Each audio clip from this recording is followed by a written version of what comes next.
Hello friends. Last video में हम लोगों ने स्पर्मेटोजेनेसिस के बारे में बात की थी और आपको बताया भी था कि स्पर्मेटोजेनेसिस की जो प्रोसेस होती है वो मेल में होती है और वो जब मैच्योरिटी अटेन करते हैं यानी प्यूबरिटी पे आते हैं तब उनमें ये प्रोसेस स्टार्ट होती है। लेकिन जब हम लोग फीमेल की बात करते हैं तो फीमेल में ये अलग होती है। फीमेल में ये जो प्रोसेस होती है उनके फीटल लाइफ में ही स्टार्ट हो जाती है। फीटल लाइफ मीन्स जब वो अपने मदर के वूम में यानी उनके यूट्रस में एज अ फीटस होती हैं तभी ये प्रोसेस स्टार्ट हो जाती है। और आपको जैसा कि पता है कि फीमेल ओवोगोनिया जो होती है वो मदर के यूट्रस में ही बन जाती है और मिलियन नंबर ऑफ ओवोगोनिया जो है वो मदर के वूम में ही फीमेल गर्ल में फीमेल अगर है तो उसके मदर के वुम में ही मिलियन ऑफ ओवोगोनिया बन जाएंगी और आफ्टर बर्थ कोई नई ओवोगोनिया ऐड नहीं होती है। और जब तक वो मैच्योरिटी अटेन करती हैं यानी प्यूबरिटी तक आती हैं तो बहुत सारी ओवोगोनिया उसमें डिस्ट्रॉय भी हो सकती हैं, होती चली जाती हैं और लगभग एक ओवरी में लगभग 60,000 से 80,000 तक ओवम ही यानी कि प्राइमरी ओसाइट ही बचे रह जाते हैं। बाकी रिमेनिंग जो है वो पूरा उनके पूरे लाइफ टाइम में जब अप टिल द प्यूबरिटी वो डिस्ट्रॉय होते रहते हैं।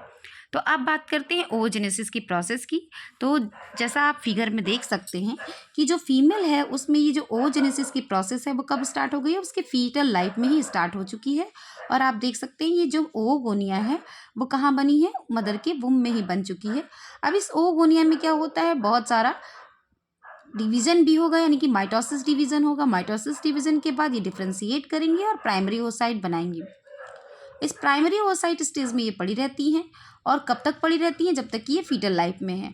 और जैसे ही बच्ची का बर्थ होता है तो उनमें मियोसिस डिवीज़न स्टार्ट होता है। तो ये जो मियोसिस डिवीज़न स्टार्ट भी होता है तो भी ये प्रोफेज फर्स्ट में अरेस्टेड रहता है।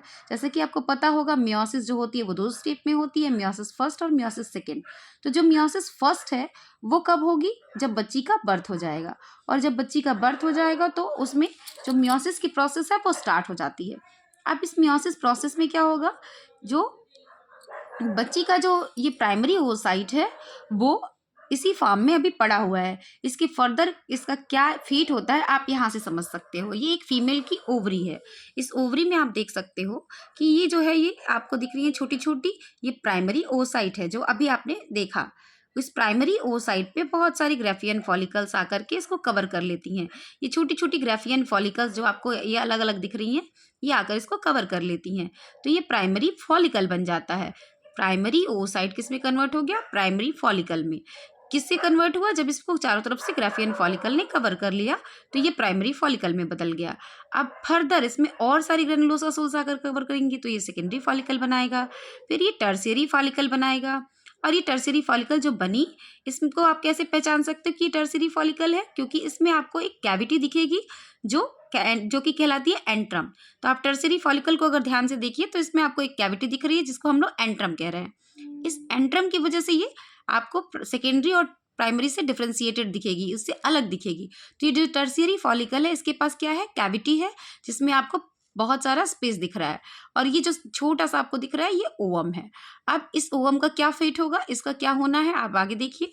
तो ये जो ग्राफियन फॉलिकल्स है इसको कवर कर रखी है और ये आपको कैविटी दिख रही है, ये ओवम है।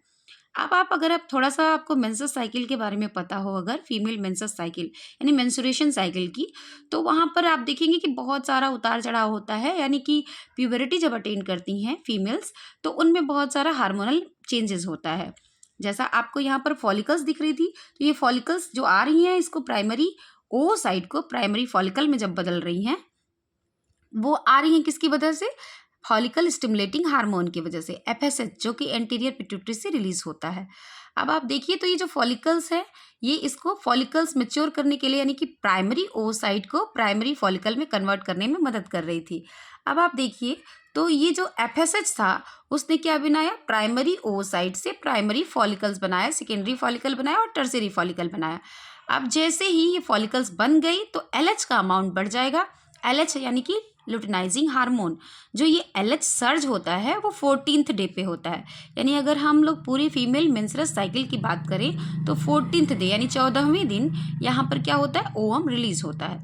अब ये ओवम इसका क्या फेट होगा, ये जो आपका ओवम है ये या तो मेल के स्पर्म के साथ फर्टिलाइज हो जाएगा और या तो फिर ये मेंसेस के थ्रू रिलीज हो जाएगा। अगर इसी ड्यूरेशन में अगर मेल से स्पर्म भी आ जाते हैं तो इनकी मीटिंग हो जाती है और ये ओवम किस में बदल जाते हैं, जाइगोट में। अब ये जाइगोट जो होगा वो फीमेल के यूट्रस की लाइनिंग में जाकर के इम्प्लांट होगा। तो ये जो प्रोसेस है अगर होती है, यानी कि फर्टिलाइजेशन की प्रोसेस अगर होती है तो ये फर्दर डिवीजन में जाएगा, ये ओवम फर्दर डिवीजन में जाएगा, यानी ये क्या बनाएगा, ये बनाएगा सेकेंडरी ओवोसाइट। तो आप यहाँ पर देखिए, यहाँ आपने देखा था कि ये जो आपकी प्राइमरी ओवोसाइट थी ये फर्स्ट मियोटिक डिवीजन की और यहीं पर अरेस्टेड पड़ी हुई है, और ये तब आगे डिवीजन में जाएगी बच्चों जब इसका ओवुलेशन होगा, यानी कि 14वें दिन जब ओवम रिलीज हो जाएगा तो इसको क्या मिल जाएगा, स्पर्म मिलेगा। और अगर स्पर्म मिल जाता है तो इसका फर्दर डिवीजन होगा और ये बनाएगी सेकेंडरी ओवोसाइट और फर्स्ट पोलर बॉडी बनेगी, और फिर फर्दर इसका डिवीजन होगा तो आपको ओवम जो मिला है ये सेकेंडरी पोलर बॉडी बनाएगा और ओवम ये क्या करेगा, मेल के साथ में फर्टिलाइज होकर के और क्या बना लेगा, जाइगोट बना लेगा। अगर इसका डिवीजन होता है मीन्स कि सेकेंडरी ओवोसाइट ओवम में कब बदलेगी, जब इसको स्पर्म मिलेगा। क्यों, क्योंकि स्पर्म के पास ही होता है सेंट्रियोल जो कि डिवीजन के लिए रिस्पॉन्सिबल होता है। अगर आपने एनिमल सेल डिवीजन पढ़ा होगा तो उसमें सेंट्रियोल होते हैं जो डिवाइड होकर के दो डॉटर सेंट्रियोल में बदलते हैं और सेल डिवीजन को स्टार्ट करते हैं। जैसा कि आपको पता है फीमेल ओवम के पास सेंट्रियोल नहीं होता है, तो इसको सेंट्रियोल को ओवम कौन देगा, अरे सॉरी, फीमेल ओवम को सेंट्रियोल कौन देगा, मेल स्पर्म देता है।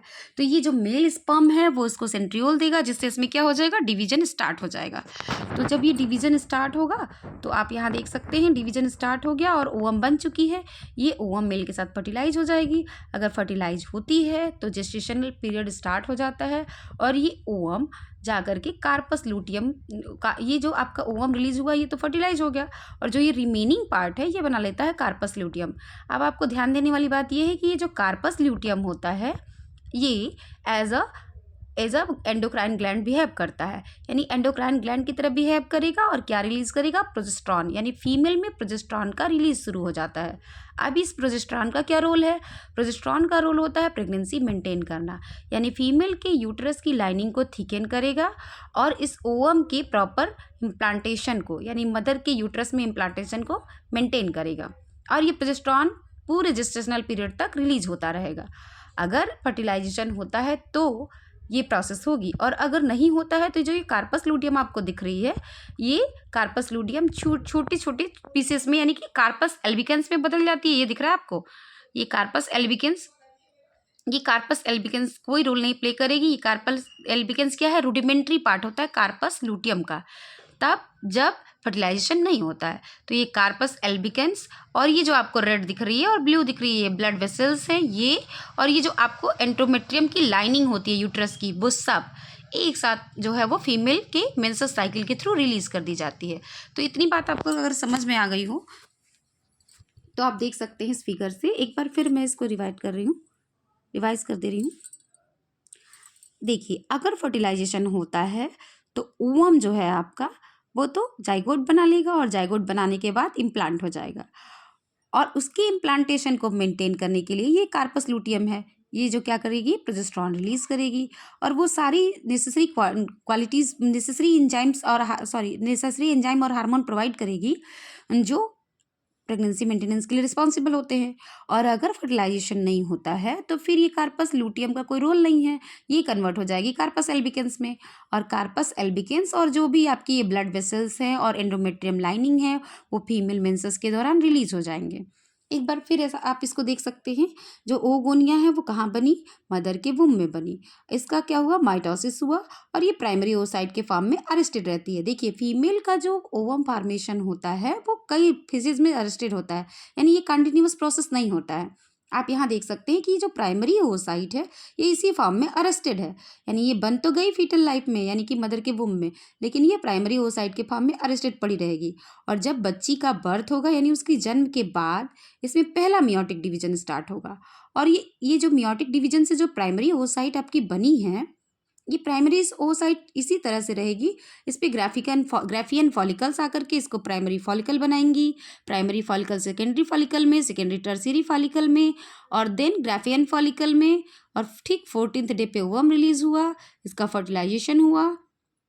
अगर फर्टिलाइजेशन होता है तो फर्दर डिवीजन में जाएगी, यानी सेकेंडरी oocyte बनाएगी। और अगर फर्टिलाइजेशन नहीं होता है तो इसका क्या फेट होगा, ये वर्म मेंसेस साइकिल के थ्रू रिलीज हो जाएगा। फर्टिलाइजेशन होने पे क्या होता है, ये सेकेंडरी oocyte बनाती है, देन ओवम बनाती है, और फिर फर्टिलाइजेशन के बाद जाइगोट बनाती है। तो ये पूरी की पूरी प्रोसेस क्या है, आपकी ओवोजेनेसिस की प्रोसेस होती है। इसके बाद हम आपको किसी एक अगले वीडियो में मेंसेस साइकिल भी समझा देंगे। अगर आपको ये वीडियो अच्छी लगी हो तो इसे लाइक करिए।